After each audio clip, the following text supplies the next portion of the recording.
Screen दिख रहा है? देखो तो। No sir. भाई आ गया ना? Yes sir. चलो, तो आज का टॉपिक है इसमें kinetic theory of gases, KTG.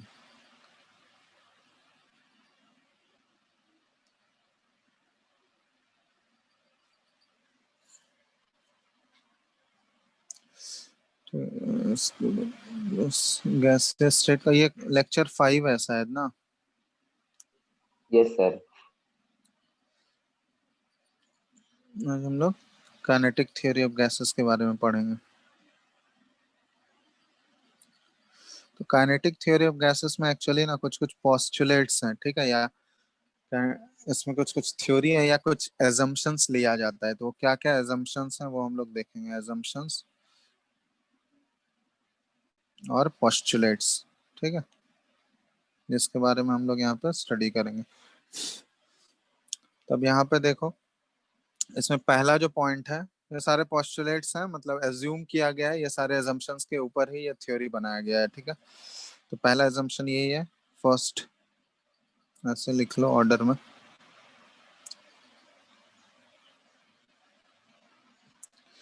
Molecules of same gas are identical in all respects, ठीक है। ऑल रेस्पेक्ट्स मतलब क्या हुआ? मास हो गया, शेप हो गया, साइज हो गया, इन सभी के रेस्पेक्ट में वो सेम होंगे। मतलब अगर मान लो नाइट्रोजन गैस के मॉलिक्यूल्स हैं, तो नाइट्रोजन गैस के जितने भी मॉलिक्यूल्स होंगे वो सभी आइडेंटिकल होंगे, मतलब उनका मास सेम होगा, शेप, साइज, वो सारा चीज आइडेंटिकल होगा। तो पहला तो ये अजम्पशन है। सेकंड अजम्पशन कि molecules are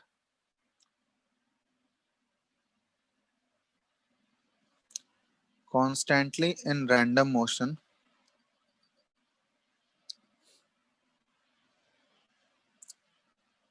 along straight lines, ठीक है। तो कोई भी गैस के मॉलिक्यूल्स होते हैं तो वो कॉन्स्टेंटली रैंडमली किसी भी डायरेक्शन में मूव करेगा, लेकिन जब भी वो मूव करेगा अलॉन्ग स्ट्रेट लाइन मूव करेगा, ठीक है। ऐसा नहीं है कि उसका पाथ कर्व्ड होगा या फिर ऐसा कुछ नहीं है, हमेशा वो किसी भी डायरेक्शन में अगर मूव कर रहा होगा तो उसका हमेशा वो स्ट्रेट लाइन पाथ फॉलो करेगा, ठीक है। ये भी एज्यूम किया जाता है। जैसे मान लो कोई भी ये मॉलिक्यूल है यहाँ पे, मान लो ये इस डायरेक्शन में जा रहा है, ठीक है, ये स्ट्रेट लाइन डायरेक्शन, ये ऐसे किसी भी डायरेक्शन में रैंडमली वो किसी भी डायरेक्शन में मूव कर सकता है, और ये स्ट्रेट लाइन ऐसे जा रहा है। मान लो ये यू वेलोसिटी से जा रहा है, कुछ कुछ ना कुछ स्पीड होगा उसके मूव करने का, तो स्पीड हम लोग एज्यूम करते हैं यू, या वेलोसिटी मान लो। तब ये जो होगा, इस वेलोसिटी का 3 कंपोनेंट हो सकता है, क्योंकि ये 3D में होगा। तो 3D में होगा तो टोटल कोई भी स्पेस में अगर मूव कर रहा होगा तो ऑब्वियसली वहाँ 3D होते हैं, 3 एक्सिस होगा। तो इसका एक कंपोनेंट इधर आएगा, ये एक्स एक्सिस में, तो इसका एक कंपोनेंट यू का जो आएगा एक्स एक्सिस में, इसको यू एक्स बोलेंगे। फिर इसका कंपोनेंट, जब लोग वेक्टर तुम लोग पढ़े हो ना, इसका कंपोनेंट लेंगे वाई एक्सिस में, तो इसको यू वाई बोलेंगे। पढ़े हो ना वेक्टर? Yes sir. तो इस वेलोसिटी का 3 कंपोनेंट है, एक एक्स एक्सिस में कंपोनेंट लिया वाई एक्सिस में, और एक जेड एक्सिस में कंपोनेंट ले रहा है। ये जेड एक्सिस अज्यूम कर लो, ठीक है। तो जेड एक्सिस में अगर हम लोग लिए तो ये हो गया यू जेड, ठीक है। और जब इसको रिप्रेजेंट करेंगे तो u इज इक्वल टू, हम लोग ऐसा रिप्रेजेंट करते हैं वेक्टर में, U X I cap, U Y J J cap. Cap, और plus U Z K K cap, cap. ठीक है। 3 एक्सिस में ऐसे रिप्रेजेंट किया जाता है। और इसका मैग्नीट्यूड जो आता है u का, अगर मैग्नीट्यूड अगर हम लोग निकाले तो u का मैग्नीट्यूड क्या आ जाएगा? अंडर रूट, ये फॉर्मूला भी पढ़े होंगे, यू एक्स का स्क्वायर प्लस यू का स्क्वायर प्लस यू जेड का स्क्वायर, पढ़े हो ना ये। यहाँ पे एक और चीज होता है, यहाँ पे एक और एजम्पशन लिया जाता है कि ये जो प्रोजेक्शन आ रहा है ना, उस वेलोसिटी का प्रोजेक्शन एक्स एक्सिस में, वाई एक्सिस में और जेड एक्सिस में, ये तीनों प्रोजेक्शन जो होते हैं ये बराबर होते हैं। मतलब U X is equal to U Y equal to U Z, ये एज्यूम किया जाता है यहाँ पे इस थ्योरी के according. U X, U Y और यू जेड क्या होंगे? बराबर होंगे। तो अगर यहाँ पे हमको लिखना है यू स्क्वायर अगर हम लोग करें, ये वाला वेलोसिटी का अगर स्क्वायर करोगे तो वो क्या हो जाएगा, यू एक्स का स्क्वायर प्लस यू वाई का स्क्वायर प्लस यू जेड का स्क्वायर होगा। अब यहाँ पे यू एक्स यू वाई और यू जेड तो बराबर है, यू एक्स यू वाई और यू जेड क्या है, इक्वल है तीनों। तो हम लोग इसको यू एक्स के टर्म में अगर रिप्रेजेंट करना चाहें तो इसको हम लोग 3 टाइम्स यू एक्स स्क्वायर लिख सकते हैं। लिख सकते हैं, बताओ। Yes, sir. ठीक है, चलो। तो ये है दूसरा एजम्पशन। सेकंड एजम्पशन इसमें ये लिया जाता है। थर्ड जो एजम्पशन है इसमें ये है, all the collisions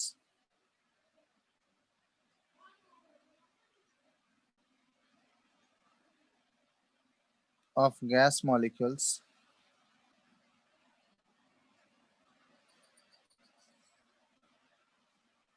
among themselves and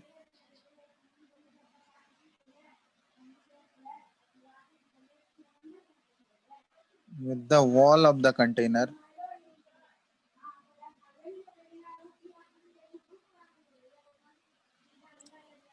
is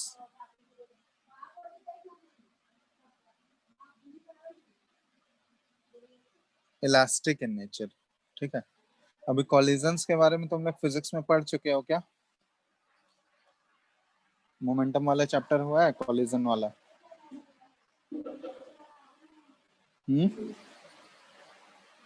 hello,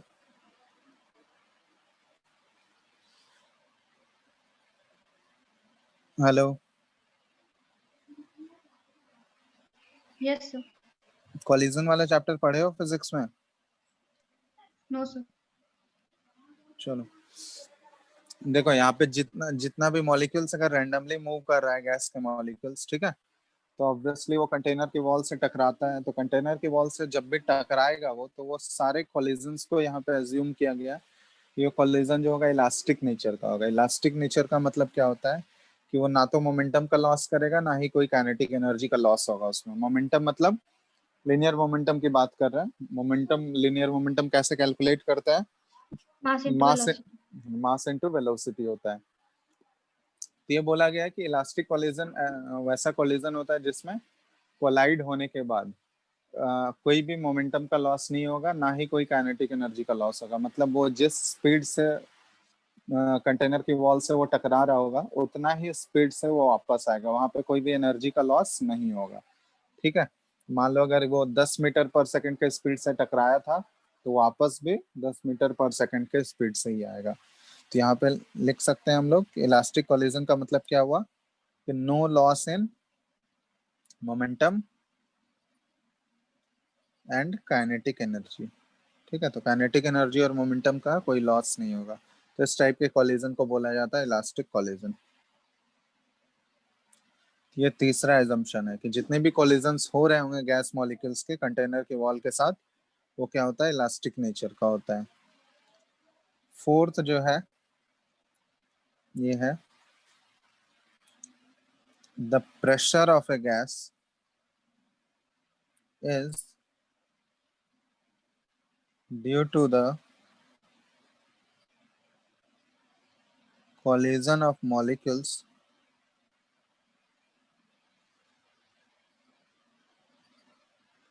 with the walls of the container। ठीक है, तो जो भी गैस का प्रेशर डेवलप होगा ना, ठीक है, गैस का जो भी प्रेशर डेवलप होगा वो किसकी वजह से डेवलप हो रहा होगा? वो जो गैस के molecules wall of the container से टकरा रहे हैं, वहाँ वहाँ जो फोर्स एक्सर्ट करेंगे वो, तो वही फोर्स पर यूनिट एरिया जो डेवलप होगा उसी की वजह से प्रेशर आता है। तो यहाँ पे जितना ज्यादा नंबर ऑफ कॉलिजन्स होगा, मतलब जितना ज्यादा से ज्यादा नंबर ऑफ कॉलिजन्स होंगे, अगर ज्यादा नंबर ऑफ मॉलिक्यूल्स टकरा रहा है वॉल ऑफ द कंटेनर से, मतलब उसका प्रेशर क्या होगा, उतना ज्यादा हाई होगा। तो हम लोग डायरेक्टली बोल सकते हैं कि pressure is directly proportional to number of collisions of molecules per unit area. ठीक है, तो पर यूनिट एरिया जितना ज्यादा नंबर ऑफ कॉलिजन्स होगा, प्रेशर ऑफ गैस जो होगा उतना ज्यादा होगा। ठीक है, ये फोर्थ assumption है. फिफ्थ assumption है कि द काइनेटिक एनर्जी, ठीक है, के ई मतलब काइनेटिक एनर्जी है, तो the kinetic energy of a gas depends only on the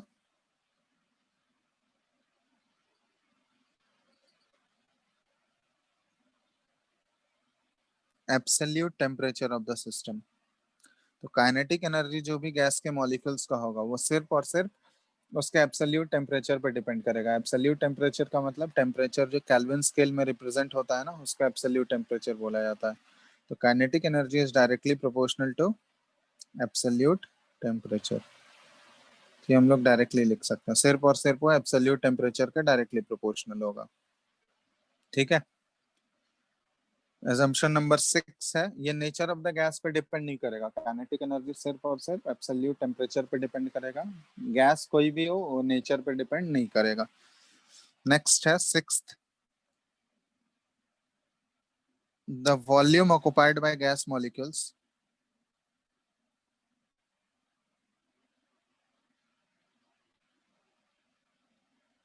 is negligible as compared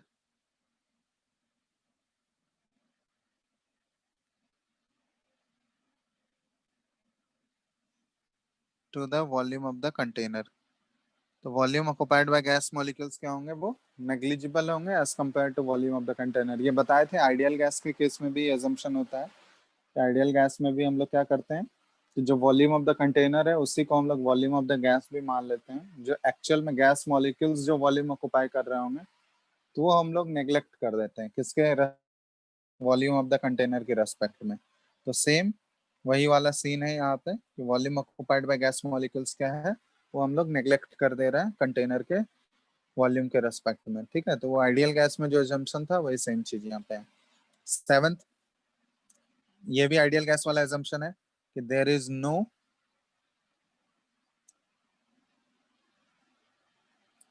intermolecular force of attraction among the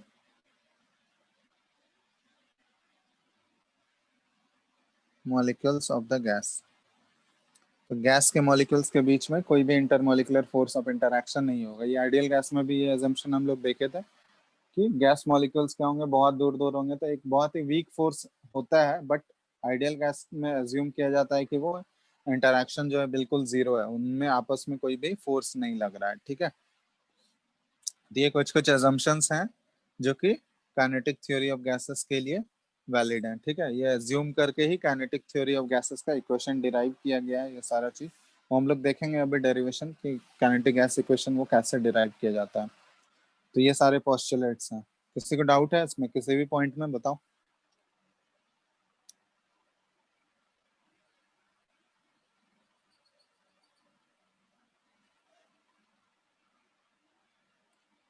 hello. किसी भी पॉइंट में किसी को डाउट है तो बताओ.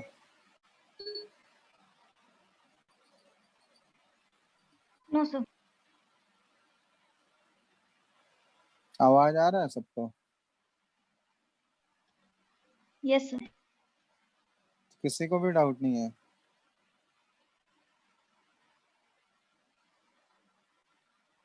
पूछना है इसमें कुछ?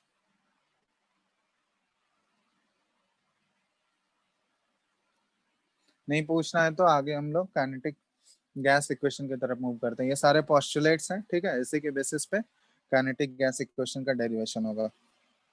तो ये है काइनेटिक गैस इक्वेशन.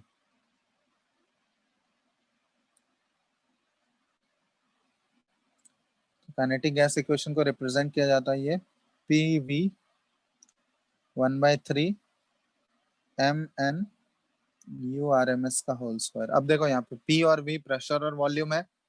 एम जो है ये रिप्रेजेंट कर रहा है, यहाँ सारा चीज लिख दे रहा है, ये mass of one molecule, mass of one molecule of a gas. तो गैस के एक मॉलिक्यूल का ये मास है. एन रिप्रेजेंट कर रहा है नंबर ऑफ मॉलिक्यूल्स को. और यू आर एम एस जो है ये एक्चुअली होता है रूट मीन स्क्वायर वेलोसिटी। हम लोग वेलोसिटी के बारे में पढ़ेंगे कि गैस का तीन टाइप्स का वेलोसिटी होता है या तीन टाइप का स्पीड होता है। वो स्पीड के बारे में हम लोग नेक्स्ट क्लास में देखेंगे। उसी में एक टाइप है रूट मीन स्क्वायर स्पीड। ठीक है, रूट मीन स्क्वायर स्पीड या फिर वेलोसिटी ऑफ मॉलिक्यूल्स।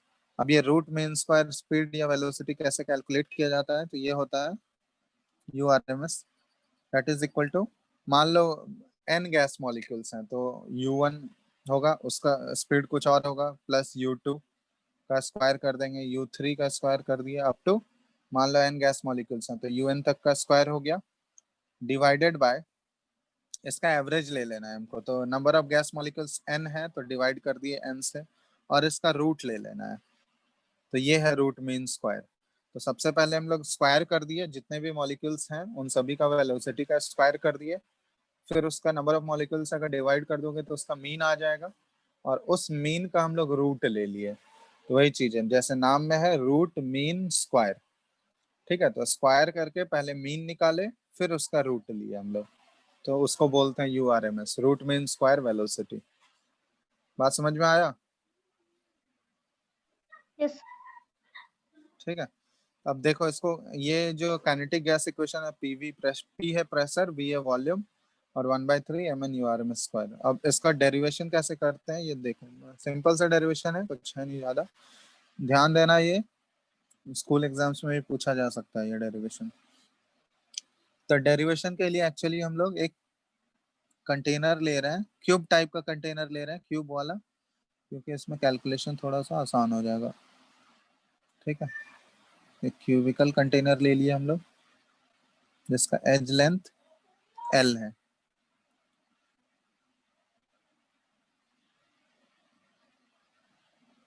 ठीक है, मान लेते हैं इसका लेंथ जो है, ये क्यूब का लेंथ L है, और ये वाला एरिया पे हम कंसर्न है, इस एरिया पे हम लोग कैलकुलेट करेंगे कि कितना प्रेशर एक्सर्ट कर रहा है। ठीक है, एक वॉल पे, ये वाले वॉल पे हम लोग कंसर्न है, साइड वाले वॉल पे। ठीक है, और इसका 3 एक्सिस होगा यहाँ भी, ये मान लेते हैं एक्स एक्सिस, ये जूम कर लेते हैं ये वाई एक्सिस, और ये जूम कर लेते हैं ये जेड एक्सिस। और कोई भी गैस मॉलिक्यूल अगर है, मान लेते हैं यहाँ पे ये गैस मॉलिक्यूल है, ठीक है, इसका मास जो है, सिंगल गैस मॉलिक्यूल हम लोग निकाल रहे हैं, फिर इसको हम लोग एन गैस मॉलिक्यूल्स के लिए अप्लाई कर देंगे। तो इसका मास मान लेते हैं एम मास है, एम मास का गैस मॉलिक्यूल है। ठीक है, सिंगल मॉलिक्यूल के लिए हम लोग डेरिवेशन कर रहे हैं। तो यहाँ भी वैसे ही करते हैं हम लोग। तो पहला गैस मॉलिक्यूल है, इसका मान लो कुछ वेलोसिटी, ये रैंडमली कुछ U1 वेलोसिटी से मूव कर रहा होगा, है ना। पहला गैस मॉलिक्यूल है, उसका मान लेते हैं वेलोसिटी कुछ U1 वेलोसिटी से स्ट्रेट लाइन रैंडमली मूव कर रहा होगा वो। तो उसका भी 3 कंपोनेंट होगा, एक यू एक्स, एक्स के डायरेक्शन में, तो U1x कर लो इसको। ठीक है, ये हो गया U1x। फिर इसका y के डायरेक्शन में भी होगा U1y, और इसका z के डायरेक्शन में भी होगा तो U1z। ठीक है, 3 कंपोनेंट हो गया इसका। तो यहाँ भी वैसे ही होगा, हम सिर्फ यहाँ पे बात कर रहे हैं कि स्ट्रेट लाइन में ये मूव कर रहा है, मतलब सिर्फ एक्स एक्सिस वाला इसका कंपोनेंट हम लोग उसके लिए निकाल रहे हैं। तो जैसे ये वॉल है, जिस वॉल के लिए डेरिवेशन कर रहे हैं, ठीक है, ये वाला वॉल है जिसके लिए हम लोग डेरिवेशन कर रहे हैं। ठीक है,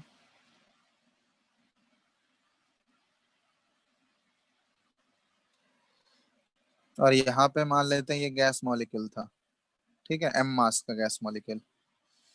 तो एक्स डायरेक्शन के लिए हम सिर्फ निकाल रहे हैं, ठीक है, एक्स डायरेक्शन के लिए।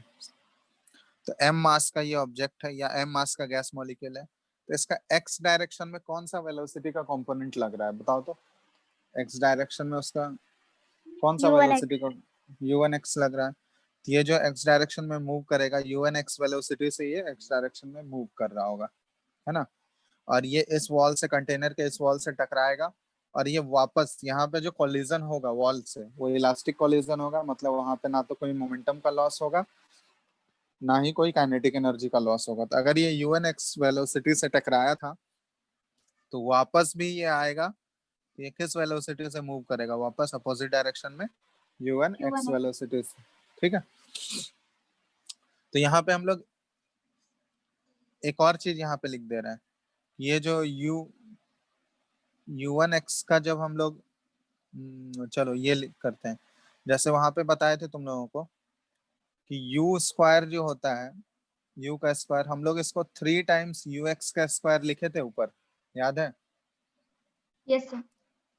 तो वही चीज यहाँ पे अप्लाई कर रहे हैं। तो हम लोग U1 के लिए अगर लिखें तो U1 का स्क्वायर हम लोग क्या लिख सकते हैं, 3 टाइम्स U1X का स्क्वायर लिख सकते हैं,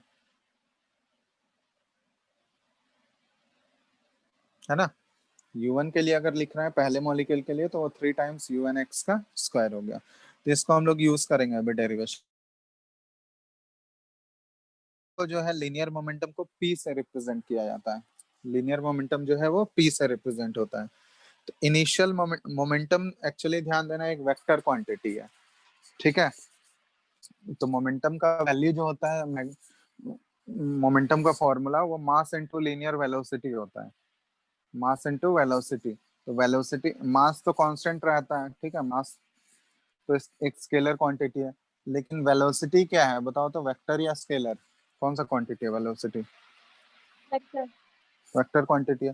तो वो वेलोसिटी की वजह से ही मोमेंटम भी क्या हो जाता है, वो वेक्टर क्वांटिटी है। ठीक है, तो इनिशियल मोमेंटम अगर निकालोगे तो मान लेते हैं हम लोग इस डायरेक्शन को पॉजिटिव माने हैं। ठीक है, ये जो इस डायरेक्शन में मूव कर रहा है, इस डायरेक्शन को अगर पॉजिटिव एज्यूम कर रहे हैं, तो इनिशियल मोमेंटम क्या हो जाएगा, P I am into U1X होगा। Yes, sir. बताओ, तो ये हो गया इनिशियल मोमेंटम। फाइनल मोमेंटम जब निकालोगे पी फाइनल, तो क्या हो जाएगा, एम इंटू, अब ये माइनस U1X लेना होगा हमको, बताओ, Yes. क्योंकि वेलोसिटी का डायरेक्शन तो चेंज हो गया ना, अब अपोजिट डायरेक्शन वाले को माइनस लेना होगा। तो ये क्या हो गया, -MUX1। ठीक है, तो ये हो गया इनिशियल मोमेंटम और फाइनल मोमेंटम। यहाँ पे हम लोग निकाल रहे हैं चेंज इन मोमेंटम कितना हुआ है। चेंज इन मोमेंटम कैसे निकालोगे? Final minus initial. हाँ, अब change in momentum delta P, तो यहाँ पे हम फाइनल माइनस इनिशियल करेंगे, बट यहाँ पे सिर्फ मैग्नीट्यूड का हमको चाहिए। तो मैग्नीट्यूड क्या हो जाएगा बताओ तो, चेंज इन मोमेंटम अगर करोगे P final minus P initial, तो यहाँ पे क्या हो जाएगा, -MUX1 ये फाइनल है, और ये एम सॉरी UN X लिख रहा है, ठीक है, और ये MUN X। तो ये कितना हो गया इसका, ये 2 टाइम्स -MUN X हो जाएगा। तो अगर मैग्नीट्यूड सिर्फ हम लोग देखें तो मैग्नीट्यूड क्या हो जाएगा, यहाँ तो -2 टाइम्स होगा, लेकिन हम लोग मैग्नीट्यूड लेंगे तो सिर्फ पॉजिटिव वैल्यू से कंसर्न है, मॉड लेंगे तो M क्या हो जाएगा, ये change in magnitude, change in momentum delta P क्या हो गया, 2 times M into UN X। बात समझ में आया? Yes. चलो, तो ये हो गया delta P, change in momentum. तो चेंज इन मोमेंटम ये इतना हो रहा है। अब यहाँ पे हम लोग टाइम निकाल रहे हैं, time taken for each collision, कि हर एक कोलिजन होने में टाइम कितना लग रहा है, time taken for each collision. तो बता सकते हो टाइम कितना लगेगा? तो टाइम हम लोग कैसे निकालते हैं, distance travelled by,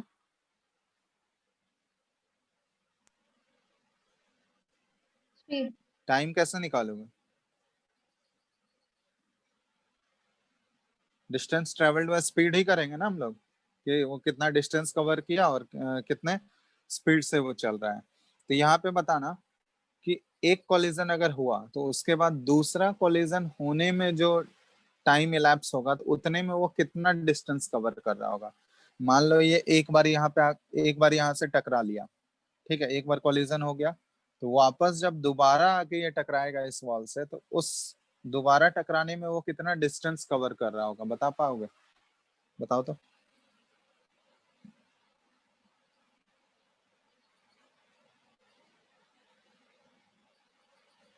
Sir, L. L he distance cover होगा या एल से ज्यादा होगा? हम बोल रहे हैं एक बार अगर टकरा गया तो दोबारा वापस जब आके दोबारा उसी वॉल से टकराएगा, हम जिस वॉल को शेड किए हैं उसी वॉल के बारे में पूछ रहे हैं, तो उस वॉल से वो दोबारा जब आके टकराएगा तो कितना डिस्टेंस कवर करेगा? 2L। 2 टाइम्स है, 2L हो जाएगा ना, क्योंकि एक बार L डिस्टेंस कवर करके तो वो जाएगा ही, फिर वापस वो फिर आके जब टकराएगा तो वापस भी तो फिर एक L डिस्टेंस कवर किया। समझ में आ रहा है? Yes sir. तो ये कितना टोटल डिस्टेंस कितना कवर हो गया यहाँ पे? 2 टाइम्स। दूसरे दूसरे 2L। टाइम, हाँ दूसरे कोलिजन से पहले इसको 2L डिस्टेंस कवर करना पड़ा, और टाइम कितना लगा? सॉरी, वही टाइम निकाल रहे हैं, तो डिस्टेंस 2L कवर किया, और किस स्पीड से वो चल रहा था? स्पीड तो उसका u1x ही होगा, U1X। तो ये हो गया। तो time taken for each collision हो गया 2L/u1x। बात समझ में आया यहाँ तक? बोलो, यहाँ तक कोई डाउट है यस सर। क्या? डाउट नहीं है, समझ में आया ये सर। सब समझ आ गया?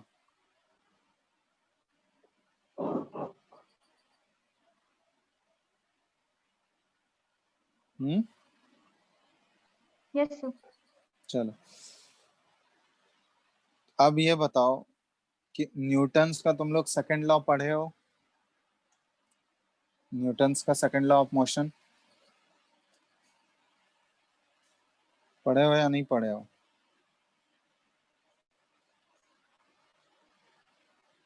हम्म, बोलो। हेलो, अरे कुछ पूछते हैं तो बताओ भी, न्यूटन्स का सेकंड लॉ ऑफ मोशन पढ़े हो?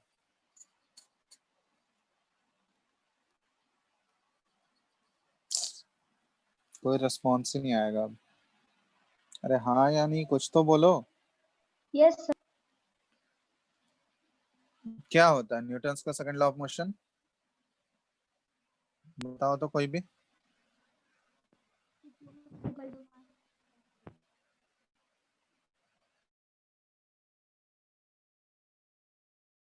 बताओ न्यूटन्स का second law of motion, short में ही बताओ, किस चीज के बारे में बोलता है? सर किसी भी ऑब्जेक्ट का एक्सेलरेशन डिपेंड करता है फोर्स पे, और ऑब्जेक्ट का कितना मास है इस पर। एक्चुअली वो होता है कि फोर्स एक्सर्टेड जो है किसी भी ऑब्जेक्ट में कितना फोर्स लग रहा होगा, that will be equal to rate of change of momentum. ठीक है, मतलब force exerted that will be equal to rate of change of momentum, मतलब इन मोमेंटम बाय टाइम, तो उसी को rate of change of momentum बोलेंगे। तो force अगर निकालना है किसी भी ऑब्जेक्ट के ऊपर कितना लग रहा है, तो उसका rate of change of momentum अगर कैलकुलेट कर लिए हम लोग, तो वही जो है उसका फोर्स दे देगा। ठीक है, तो वही चीज होता है, तो वो न्यूटन्स का सेकंड लॉ ऑफ मोशन है। तो यहाँ भी वही हम लोग अप्लाई करके यहाँ पे force exerted on the wall निकाल सकते हैं।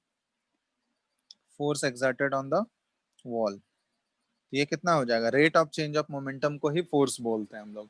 तो rate of change of momentum, तो यहाँ रेट कैसे निकालेंगे? Change in momentum delta P हमको पता है, और चेंज इन टाइम, कितने टाइम में वो मोमेंटम चेंज हो रहा है वो भी हमको पता है। तो delta P by delta T, तो यही rate of change of momentum हो गया, जिसकी वजह से फोर्स कैलकुलेट कर सकते हैं हम। तो ये दोनों वैल्यूज हमको यहाँ पे पता है। डेल्टा पी का वैल्यू कितना आया है? 2 टाइम्स m × u1x, ये आया है। और डेल्टा टी का वैल्यू क्या है? 2L/u1x। ठीक है, अब इसको सिंप्लीफाई करो, सिंप्लीफाई करोगे तो ये क्या आ जाएगा देखो। mu1x² हम्म, 2 कैंसिल आउट हो गया, m/l और इंटू u1x का होल स्क्वायर, सर। यही यही आ गया। अब देखो इसको हम लोग ऐसे भी रिप्रेजेंट कर सकते हैं, m/l। अब u1x का होल स्क्वायर को हम लोग 1/3 टाइम्स u1 का स्क्वायर लिख सकते हैं क्या? बताओ तो। हम्म,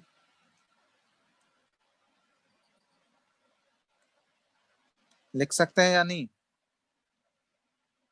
कहाँ से आया ये? ये बताए थे तो तुम लोगों को, u1 का square that will be equal to 3 times u1x का होल स्क्वायर, है ना?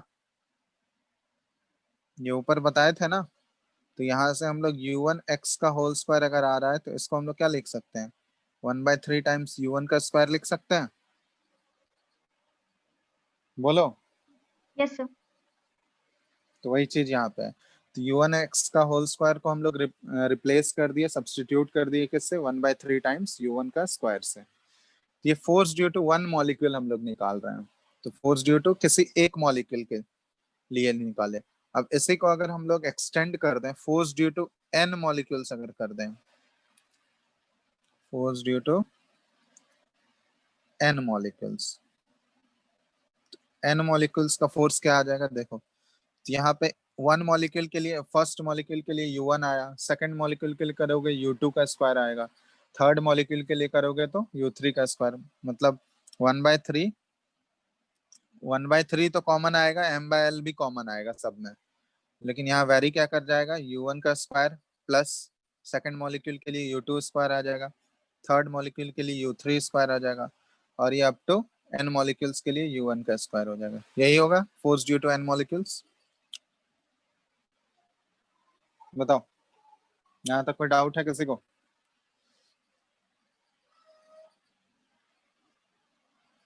हम्म। Hello, hello. नहीं है सर। चलो, अब यहाँ पे एक चीज हम लोग कर रहे हैं, एफ नेट जो है ना, ये force due to N molecules, इस इक्वेशन को मॉडिफाई कर रहे हैं हम लोग थोड़ा सा। 1/3 m/l u1 का स्क्वायर प्लस u2 का स्क्वायर u3 का square up two plus u1 का स्क्वायर। इसको हम लोग ऊपर भी n से मल्टीप्लाई कर दिए, नंबर ऑफ मॉलिक्यूल्स, और नीचे n से डिवाइड कर दिए। तो किसी भी इक्वेशन में सेम नंबर से मल्टीप्लाई या डिवाइड करने से इक्वेशन चेंज तो नहीं होगा, ठीक है? तो हम लोग n से मल्टीप्लाई और डिवाइड कर दिए यहाँ पे। तब ये n से मल्टीप्लाई डिवाइड हम लोग क्यों कर रहे हैं, ताकि इसको हम लोग यू आर एम एस में बदल सकें, क्योंकि एक्चुअली जो फॉर्मूला है हमारा उसमें यू आर एम एस आ रहा है ना? तो इसको यू आर एम एस में कैसे कन्वर्ट करेंगे हम लोग? तो देखो, इसको यू आर एम एस क्या आया था, यहाँ यू आर एम एस का अगर स्क्वायर कर दोगे, यू आर एम एस का स्क्वायर कर दोगे तो ये क्या आ जाएगा, u1 रूट हट जाएगा सिर्फ, u1 का स्क्वायर प्लस u2 का स्क्वायर u3 का स्क्वायर अप टू u1 का स्क्वायर और बाय n, यही चीज आएगा। तो देखो यहाँ पे हम लोग ये जो टर्म है u1 का स्क्वायर से u1 का स्क्वायर डिवाइडेड बाय n, इसको हम लोग रिप्लेस किससे कर सकते हैं, यू आर एम एस से रिप्लेस कर सकते हैं। तो 1/3 इंटू m/l, इस पूरे टर्म को हम लोग यू आर एम एस का होल स्क्वायर लिख सकते हैं, और इंटू n तो ये बचा हुआ ही रहेगा उधर वाला जो मल्टीप्लाई किए थे हम लोग। तो एफ नेट का वैल्यू ये आ गया।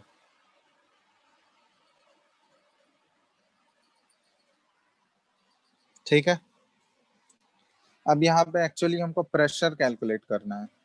तो प्रेशर का फॉर्मूला क्या होता है, pressure is equal to force per unit area. Pressure हम लोग जब भी कैलकुलेट करते हैं तो फोर्स बाय एरिया होता है। तो फोर्स का तो वैल्यू हमको पता चल चुका है, ये कितना है, 1/3 into m/l into n into U R M S का होल स्क्वायर, ये हो गया फोर्स। और इसको अगर हम लोग एरिया से डिवाइड कर दें तो एरिया कितना है, उस वॉल का जो हम लोग निकाल रहे हैं वो वॉल क्यूब का वॉल है, तो क्यूब का वॉल का एरिया कितना हो जाएगा, एल स्क्वायर हो जाएगा। यस। तो उसका एल स्क्वायर से डिवाइड कर दिया हम लोग।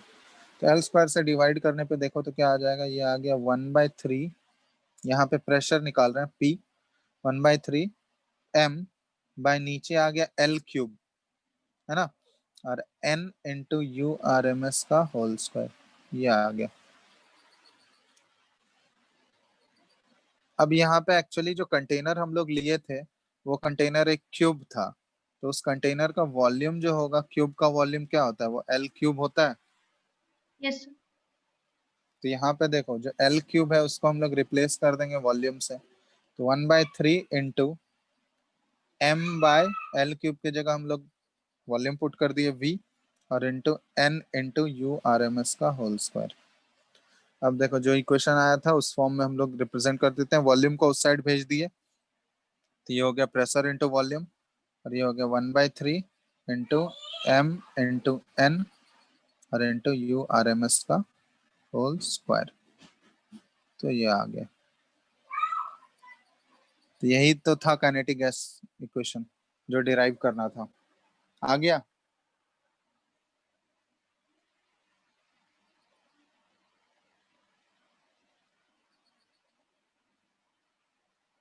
हेलो?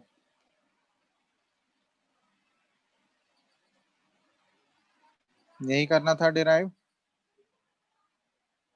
Yes sir.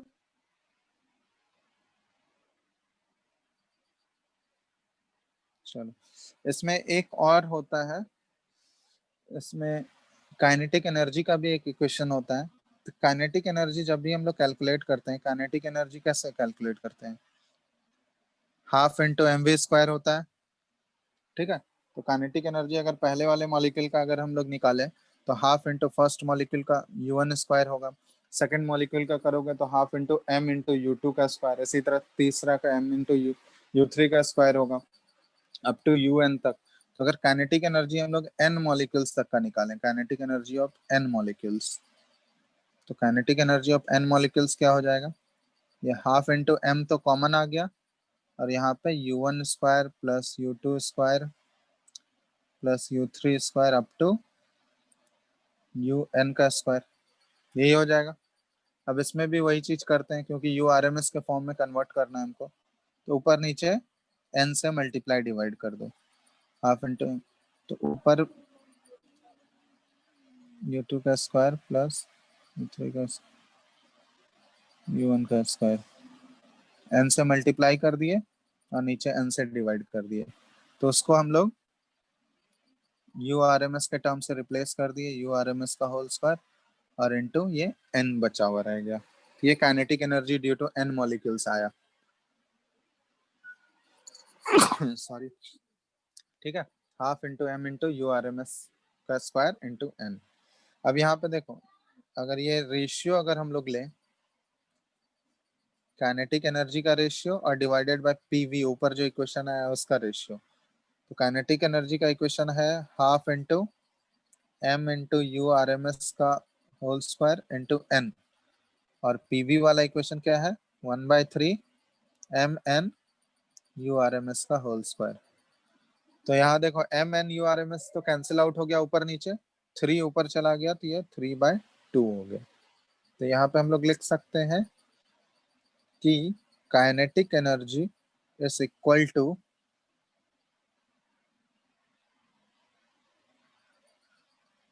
क्या होगा बताओ? 3 PV/2। तो 3 टाइम्स 2 PV। तो ये भी एक ध्यान रखना,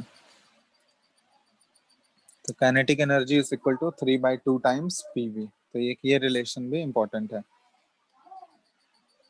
काइनेटिक एनर्जी गैस मॉलिक्यूल का, और ये 3/2, और P हो गया प्रेशर, V हो गया वॉल्यूम, ठीक है। अब इसको हम लोग अलग अलग कंडीशंस में अप्लाई कर सकते हैं। यही चीज अगर फॉर 1 मोल अगर तुमसे पूछा जाए, for 1 mole of an ideal gas,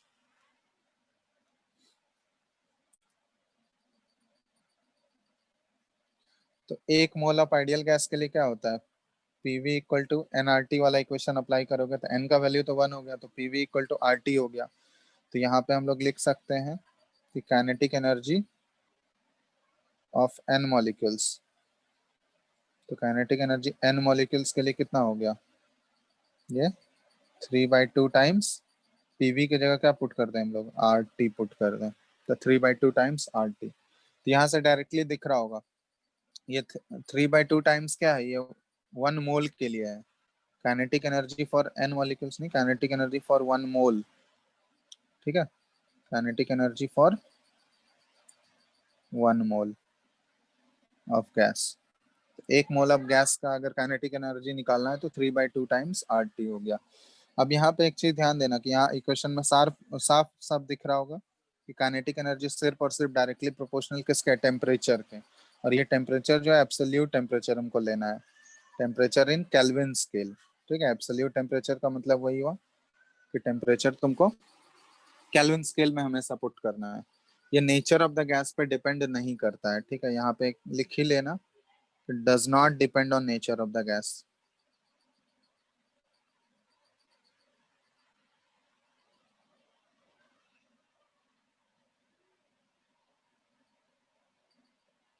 nature of the gas, nature of the gas पे ये डिपेंड नहीं करता है। सिर्फ और सिर्फ वो किस पे डिपेंड करेगा, एब्सोल्यूट टेम्परेचर पे डिपेंड कर रहा होगा।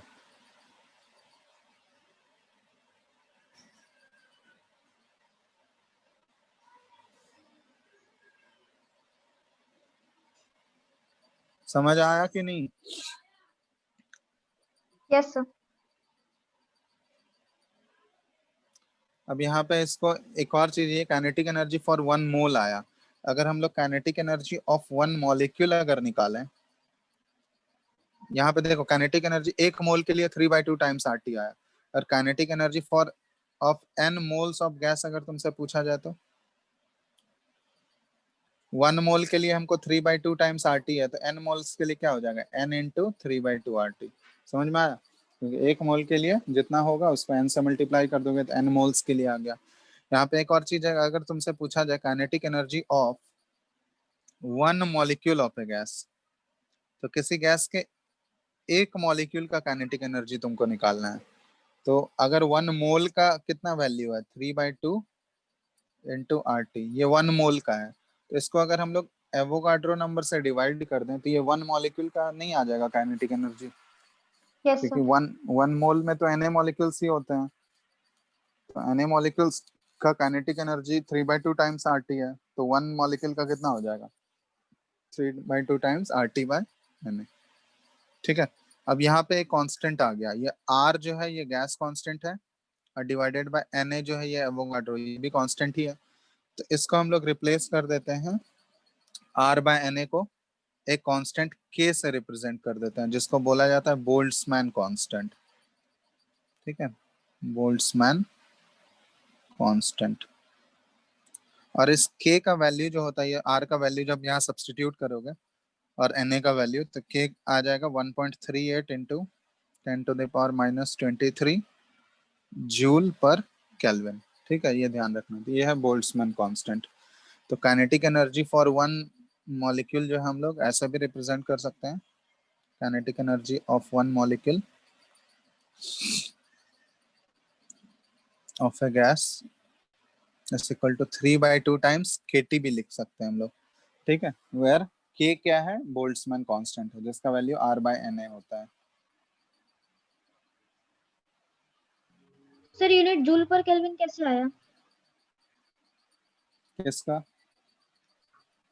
बोल्ट्जमैन वैल्यू सा कांस्टेंट। वैल्यू सब्स्टिट्यूट करके देख लो ना, जूल पर केल्विन ही आ जाएगा, कि R का यूनिट क्या होता है, जूल पर मोल केल्विन होता है, और Na यस सर। R का वैल्यू क्या होता है, जूल पर मोल केल्विन। जूल पर मोल केल्विन होता है।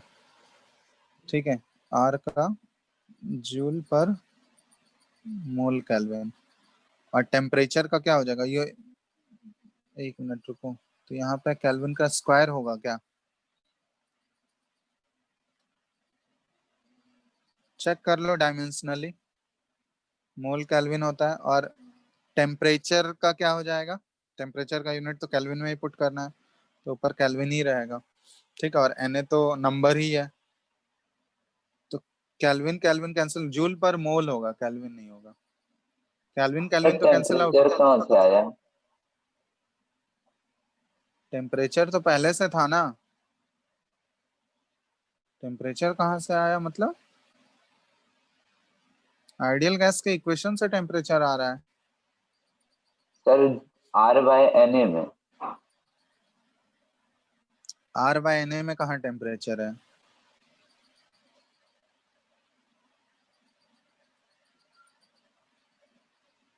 अच्छा सिर्फ R बाय Na का यूनिट यहाँ पे पूछा जा रहा है। हम वो पूरा काइनेटिक एनर्जी वाला इक्वेशन हम देख रहे थे। ठीक है, R बाय Na का यूनिट पूछ रहे हो ना सिर्फ, हेलो। Yes sir. सर। हाँ, तो आर बाय एन ए का तो यही हो जाएगा ना, जूल पर मोल केल्विन है, तो मोल यहाँ पे एवोगाड्रो नंबर को मोल के तरह ट्रीट कर रहा है। ठीक है, तो वो हटा भी सकते हो, तो जूल पर केल्विन ही आ जाएगा।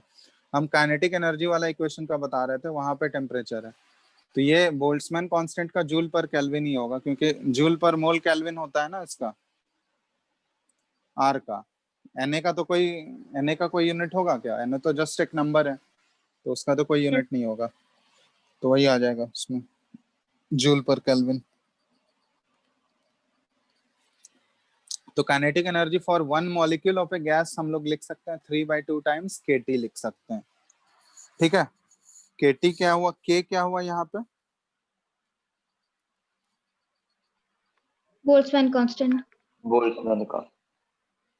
Boltzmann constant. ठीक है, चलो तो अब इसमें वही दो तीन इक्वेशंस जो बताए हैं, ठीक है, वही ध्यान रखना, जो भी क्वेश्चंस करना है उसी से करेंगे।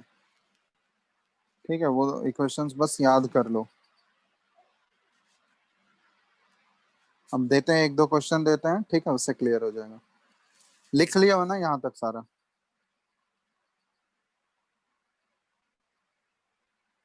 Hello.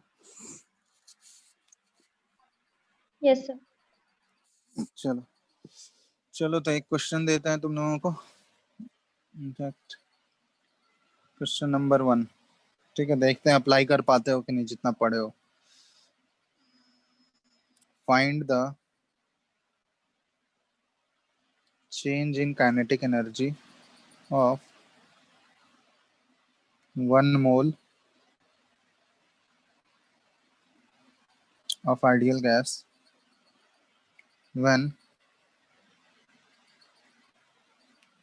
temperature changes by 50 degree Celsius. ठीक है, ये क्वेश्चन नंबर 1 है। क्वेश्चन नंबर 2 है,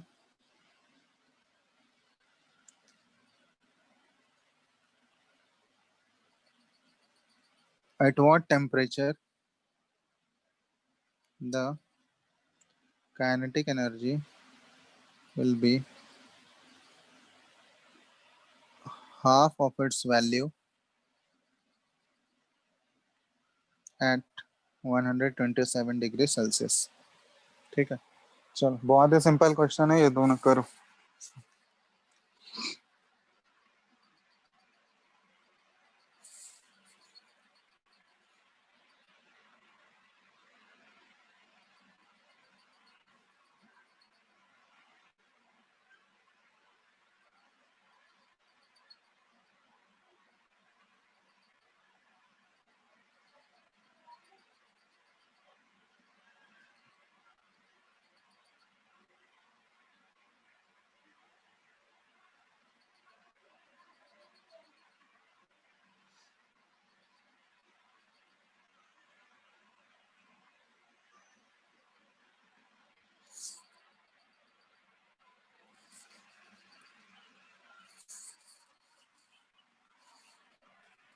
सर 1 का 1.035 इंटू 10⁻⁻21 जूल। चेंज निकालना है, मतलब difference, second kinetic energy minus first kinetic energy.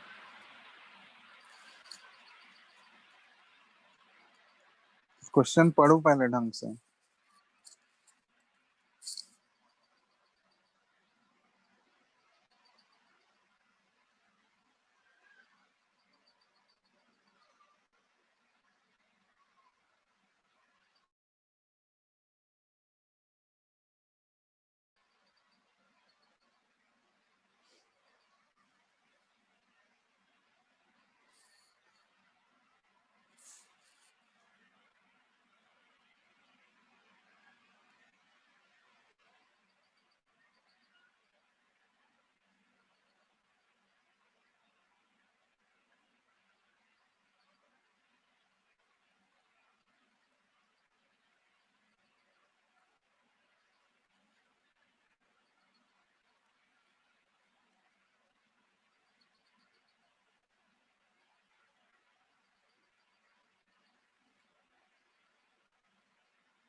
हुआ।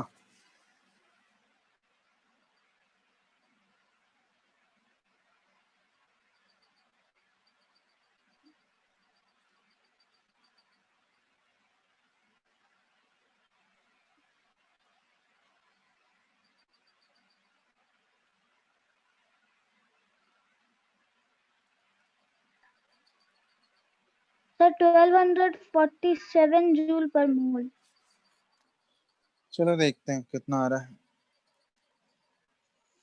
आसान क्वेश्चन है, इसमें कुछ है नहीं। मतलब फर्स्ट क्या बोला जा रहा है कि काइनेटिक एनर्जी वन क्या होगा, 1 मोल के लिए ही है, तो 3/2 टाइम्स RT, ये फॉर्मूला लगेगा। तो यहाँ मानते हैं टेम्परेचर T1 पे फर्स्ट काइनेटिक एनर्जी है। अब Ke2 क्या हो जाएगा, ये भी 3/2 टाइम्स R, और यहाँ पे टेम्परेचर T2 होगा। तो ये डिफरेंस से चाहिए ना हमको, चेंज इन काइनेटिक एनर्जी, मतलब डेल्टा Ke निकालना है हमको। तो डेल्टा Ke कैसे निकलेगा, Ke2 - Ke1, change in kinetic energy यही हुआ। तो 3/2 टाइम्स R, और ये यहाँ पे T2, और माइनस 3/2 टाइम्स R, और ये T1 हो जाएगा, है ना। तो इसको हम लोग लिख सकते हैं 3/2 टाइम्स R, T2 - T1। तब ये T2 - T1 तुमको टेम्परेचर दिया हुआ है कि टेम्परेचर कितने से चेंज हो रहा है, बताओ। अब टेम्परेचर यहाँ पे हमेशा हम लोग केल्विन में पुट करते हैं, तो यहाँ ध्यान देना कि अगर डिग्री सेल्सियस में 50 डिग्री का चेंज हो रहा होगा, तो केल्विन में भी कितने केल्विन का चेंज होगा, बताओ तो। 85 केल्विन का चेंज होगा, या उससे ज्यादा होगा, या उससे कम होगा, बोलो। समझ रहे हो क्या पूछा है? Hello, hello, hello.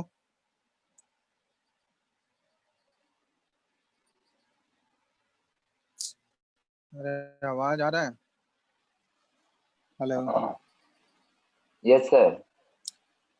रिप्लाई क्यों नहीं देते हो, अगर पूछ रहे हैं हम डिग्री सेल्सियस में अगर 50 डिग्री सेल्सियस का चेंज हो रहा है, तो केल्विन में भी कितने केल्विन का चेंज होगा, 50 का ही होगा या 50 से ज्यादा होगा? तो 50 का 50 का ही होगा ना, क्योंकि दोनों स्केल में 100 का ही डिफरेंस होता है। तो अगर डिग्री सेल्सियस में 50 डिग्री का चेंज हो रहा है, तो केल्विन में भी 50 केल्विन का ही चेंज होगा। तो यहाँ पे हम लोग 50 केल्विन ही यूज कर सकते हैं आसानी से, यहाँ डिफरेंस से ही मतलब है हमको। तो 3/2 टाइम्स R इंटू ये हो गया 50 केल्विन। बस यहाँ पे पुट कर दो, R का वैल्यू क्या पुट करोगे, यहाँ पे एनर्जी के टर्म में यूज कर रहे हैं, तो R का वैल्यू 8.314 वाला यूज होगा, 8.314 जूल पर मोल केल्विन, और ये इंटू केल्विन। ठीक है, केल्विन केल्विन कैंसिल आउट हो गया। अब ये यहाँ पे 50 केल्विन है ना, 50 है, तो बस इसको मल्टीप्लाई कर लो, 50 इंटू 3/2 इंटू 8.314, जो भी आएगा वही आंसर हो गया। बात समझ में आ गया ना?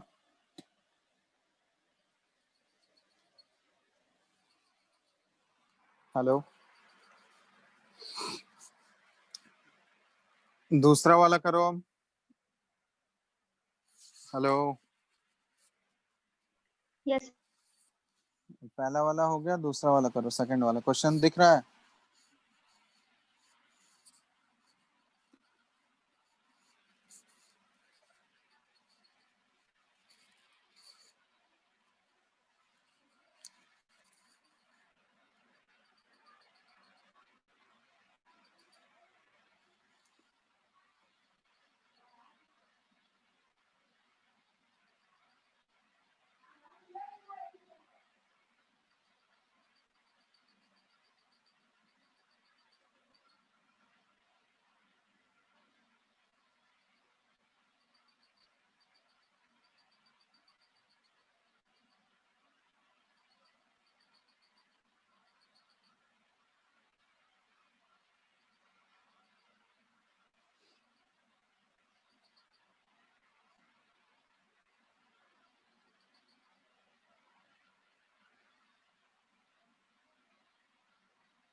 Sir 35 degree Celsius.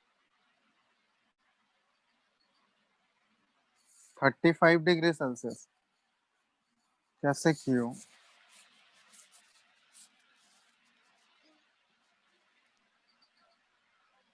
Sir 3/2 RT is equal to 3/2 R into 127 degree Celsius by 2। फिर यहाँ पे तुम लोग 53.5। अरे ये तो इसमें कुछ कैलकुलेशन ही नहीं करना है। तुम लोग को बता चुके हैं कि काइनेटिक एनर्जी सिर्फ और सिर्फ किस पे डिपेंड करता है, directly proportional to absolute temperature होता है ना। काइनेटिक एनर्जी सिर्फ और सिर्फ directly proportional to absolute temperature होता है। तो यहाँ पे पूछा गया है कि 127 डिग्री सेल्सियस है, तो 127 डिग्री को पहले केल्विन में बदलो, कितना केल्विन आ गया? 127 डिग्री कितना केल्विन हुआ? 390। 390।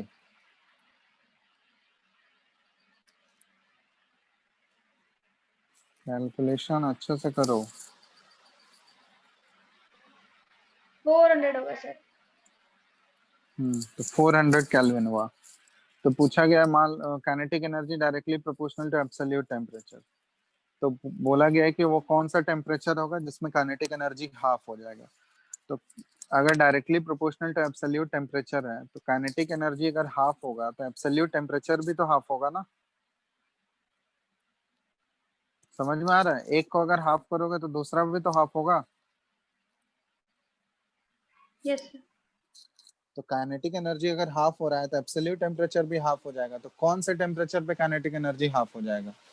एब्सोल्यूट टेम्परेचर के 200 आधा तो कितना केल्विन हो जाएगा? अगर 400 पे काइनेटिक एनर्जी मान लो के है, तो k/2 होने के लिए टेम्परेचर कितना चाहिए होगा? तो 200 टेम्परेचर भी आधा हो जाएगा, मतलब 200 केल्विन हो गया। तो 200 केल्विन पे ही काइनेटिक एनर्जी हाफ होगा। तो 200 केल्विन हो गया, और 200 केल्विन को फिर सेल्सियस में बदल लो, कितना सेल्सियस हो जाएगा आंसर? 200 केल्विन के -73। -73 डिग्री सेल्सियस। तो -73 डिग्री सेल्सियस हो गया आंसर। समझ आया सबको? हेलो। Yes yes sir. यहाँ पे ये देख लो, kinetic energy directly proportional to absolute temperature है। तो काइनेटिक एनर्जी को अगर हाफ करोगे, के ई अगर हाफ हो रहा है, ke/2 हो रहा है, तो टेम्परेचर भी क्या होगा? ये T/2 होना चाहिए, तभी तो ये हाफ होगा दोनों। तो टेम्परेचर अगर मान लो अभी 400 केल्विन था, तो कौन से टेम्परेचर पे काइनेटिक एनर्जी हाफ हो जाएगा? ये 200 केल्विन पे हाफ हो जाएगा। तो 200 केल्विन हो गया आंसर। अब डिग्री सेल्सियस में पुट करना है, तो ये कितना हो गया? -73 डिग्री सेल्सियस। ठीक है।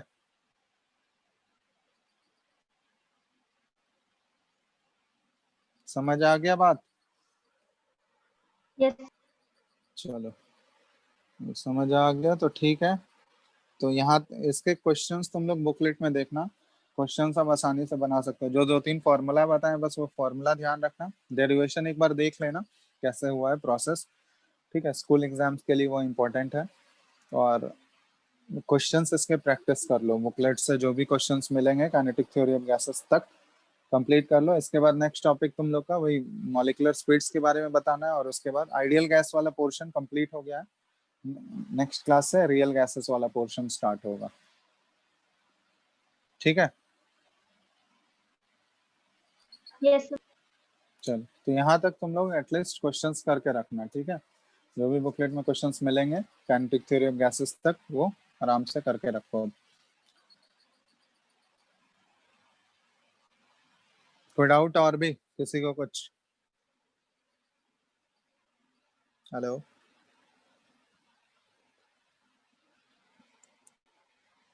कोई डाउट और किसी को? No sir. चलो चलो फिर एंड कर रहे हैं, बाकी आगे नेक्स्ट क्लास में करते हैं।